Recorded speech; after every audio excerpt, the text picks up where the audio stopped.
Hello ji guys, welcome back to the new vlog।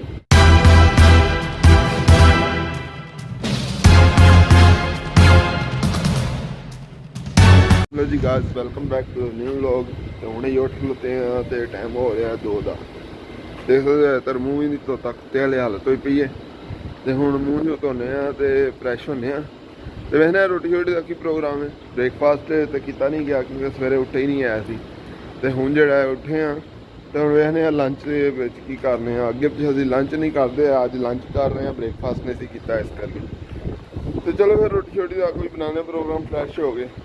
तो hello ji guys, असी वेख्या रोटी शोटी का तरतीब रोटी बनी पई है।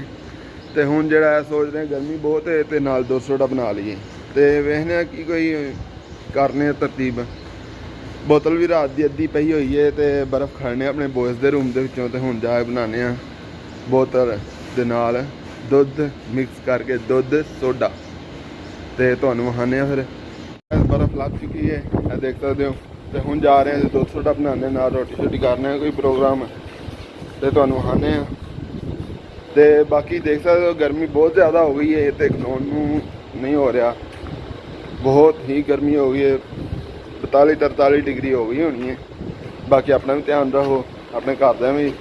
तो बाकी लव ही हो गया। तो मिलते हैं तुहानूं जी गाइस। हम रोटी शोटी खा के जो है फारिग हो गया, अपने रूम में बैठ चुके हैं। और अभी गाइस मैं आपको एक गुड न्यूज़ बताता चलूँ। हम स्टार्ट कर रहे हैं हर्बल प्रोडक्ट्स जो है सेल करने स्टार्ट कर रहे हैं। तो अगर आपने परचेज़ करने हैं तो मार्केट रेट से आपको 10% डिस्काउंट में मिलेंगे मेरे चैनल से। अगर आप यहाँ से परचेज़ करते हैं herbal products, forever living products के कोई भी प्रोडक्ट हो उस पर 10% डिस्काउंट होगा, वो भी आप मेरे चैनल से परचेज़ करेंगे। तो डिस्क्रिप्शन में आपको एक व्हाट्सएप मिल जाएगा, जल्दी जल्दी जाएं और आप प्रोडक्ट को परचेज़ करें। गाइस जिद्दां कि तुसीं देख सकते हैं मेरी स्क्रीन के उत्ते कुछ प्रोडक्ट्स फॉरएवर के प्रोडक्ट्स ने, इन्हां सारिਆਂ ਨੂੰ मैं सेल कर रहे हैं। तो यह प्रोडक्ट्स जिहड़े ने इन्हां ਨੂੰ सेल कर रहे हैं 10% डिस्काउंट के उत्ते, ठीक है।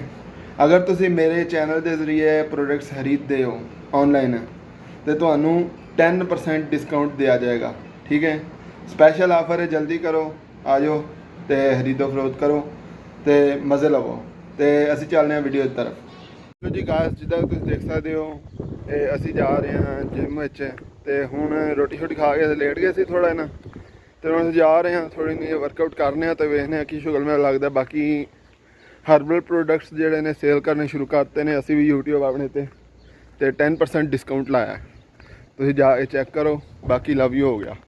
तो हम लो जी गाइस जिम शिम ला ली है तो कुत्ते वाली हालत हो गई है। फिर थक गए हैं बहुत ज़्यादा, जिम शिम की है क्योंकि वड्डा जिहा ढिड भी घटाना हुण। तो हुण जा रहे हैं रूम वाले तो देखने फिर की करना है, की शुगल मेला लगता। बाकी भी रोटी शोटी का भी करने कुछ। बाकी लव यू हो गया तो लव यू मोर हो गया। तो जी गाइस असीं जा रहे हैं थोड़ा बाहर पानी शानी भरान, गड्डी लै जा रहे हैं पिछां। तो वेखने की शुगल मेला लगता। बाकी नाल अज अपना बॉय भी जा रहा है। तो बाकी अज हो सकता व्लॉग भी लेट हो जाए, तो कोई पता नहीं है। बाकी वेखने फिर लव यू मोर। तो मेरी वीडियोज़ में यार लाइक कमेंट कर दिया करो। अगर कोई चीज़ तुहानूं अच्छी नहीं लगती हो मैनूं कमेंट कराया करो ताकि मैं वो चीज़ पावां करा। जी गाइस जिद्दां तुसीं देख सकते हो असीं इत्थे पानी भराण आए हैं तो अपना नाल बॉय खलोते हैं तो गड्डी दे विच पानी वालियां बोतलां धो रखी जा रहे हैं। जिद्दां तुसीं देख सकते हो इत्थों असीं दुकान तो पानी भराण लई आए हुए हैं। तो असीं पानी भरा के हुण चले हैं घर नूं। तो फिर तुहानूं विखाने मजीद कि शुगल मेला जी। जिद्दां तुसीं देख सकते हो पानी भरिया जा रहा है यह गैलनां दे विच। बाकी यह गैलनां भरियां तो असीं फिर जाने घर नूं। अपना बॉय खलोते होया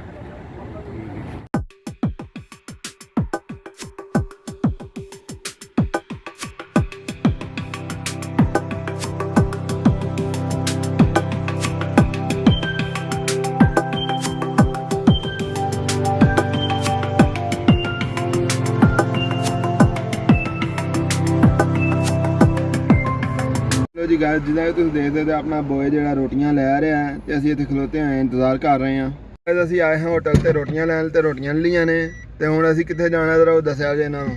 बकाले ते चले कल दही लैना ही लस्सी लै आए, दुध लैना ही लस्सी लै आए। साडा अपना दुध दही होया पिया ते असीं चलने हुण ते चेंज करवाने आ। लो जी गाइस असीं आ चुके हैं स्टोर ते, ग्रासरी स्टोर ते। इत्थों उन्हें कल लैनी ही लस्सी, सॉरी मेरी अपनी दुध लस्सी आई पई है ਲੈਣਾ ਸੀ ਦੁੱਧ ਤੇ ਲੈ ਗਿਆ ਸੀ ਲੱਸੀ, ਠੀਕ ਹੈ। ਤੇ ਹੁਣ ਅਸੀਂ ਐਕਸਚੇਂਜ ਕਰਵਾਉਣ ਲਈ ਆਏ ਆ ਤੇ ਦੇਖੋ ਫਿਰ ਕੀ ਹੁੰਦਾ ਹੈ। ਗਿਆ ਹੈ ਸਟੋਰ ਤੇ ਮੈਂ ਇੱਥੇ ਬਾਹਰ ਗੱਡੀ ਦੇ ਵਿੱਚ ਹੀ ਵੇਟ ਕਰ ਰਿਹਾ ਤੇ ਦੇਖੋ ਫਿਰ ਕੀ ਹੁੰਦਾ। ਚੇਂਜ ਕਰਕੇ ਲੈ, ਦੱਸੋ ਜੀ ਉਹਨੇ ਕੀ ਆਖਿਆ? ਕੁਝ ਵੀ ਨਹੀਂ ਆਖਿਆ ਉਹਨੇ। ਅੱਛਾ ਜੀ, ਆਖਿਆ ਉੱਥੇ ਪਈ ਰੱਖ ਕੇ ਚੇਂਜ ਕਰ ਲਓ। ਹਾਂਜੀ। ਤੇ ਸਾਡਾ ਪਾਕਿਸਤਾਨ ਹੁੰਦਾ ਨਹੀਂ ਨਹੀਂ ਨਹੀਂ ਨਹੀਂ ਨਹੀਂ ਨਹੀਂ ਨਹੀਂ, ਇਹ ਨਹੀਂ ਹੋਣੀ ਚੇਂਜ। ਚਲੋ ਤੇ ਅਸੀਂ ਹੁਣ ਜਾ ਰਹੇ ਹਾਂ ਘਰ ਨੂੰ ਤੇ ਵੇਖੋ ਫਿਰ ਸ਼ੂਗਰ ਮੇਲਾ ਘਰ ਜਾ ਐਡੀਟਿੰਗ ਵੀ ਕਰਨੀ ਹੈ ਜੀ। ਗਾਇਜ਼ ਅਸੀਂ ਘਰ ਆ ਚੁੱਕੇ ਹਾਂ ਪਾਣੀ ਭਰਾ ਕੇ ਤੇ ਸਮਾਨ ਲੈਣ ਦਾ ਤੇ ਹੁਣ ਅਸੀਂ ਆ ਕੇ ਬੈਠੇ ਹਾਂ ਤੇ ਅੱਜ ਦਾ ਵਲੌਗ ਅਸੀਂ ਇੱਥੇ ਐਂਡ ਕਰ ਰਹੇ ਹਾਂ। ਆਈ ਹੋਪ ਕਿ ਤੁਹਾਨੂੰ ਮਜ਼ਾ ਆਏਗਾ ਵਲੌਗ ਦੇ ਵਿੱਚ ਤੇ ਚੈਨਲ ਨੂੰ ਲਾਈਕ ਸਬਸਕ੍ਰਾਈਬ ਕਰੋ ਤੇ ਅਸੀਂ ਮਿਲਦੇ ਹਾਂ ਤੁਹਾਨੂੰ ਅਗਲੀ ਵੀਡੀਓ ਦੇ ਵਿੱਚ। ਉਹਦੇ ਤੱਕ ਲਈ ਅੱਲਾ ਹਾਫਿਜ਼ ਤੇ ਲਵ ਯੂ ਹੋ ਗਿਆ।